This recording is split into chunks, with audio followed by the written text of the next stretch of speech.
labas. At hindi lang yan. Ako talaga pag nandito ako, nag-save ako ng time. Ayaw ko yung pabalik-balik sa labas. So, ginawa ko. Nagdala ako ng supermarket.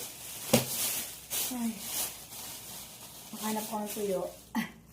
Dito talaga yung na-miss ko, guys. Kasi wala tayo tuyo dito sa Europe. Walang tuyo. Kaya galing ako doon sa nakita ko. Pero niya ako, sabi ko makabili na nga ng tuyo. Matanggal yung ating pang ano. Ayan, papaya as well. At papaya pa rin. Marami pa naman kasi akong apple kasi kahapon nag-grocery ako eh. Saka yung aking itlog na hindi natapos-tapos.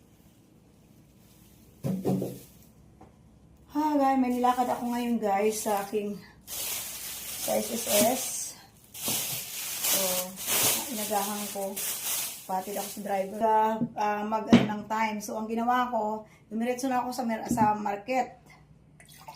So, ayun, nalipin na natin yung ating mga gulay. Hindi ko na napakita kasi medyo marami-rami. So, pahinga muna tayo guys.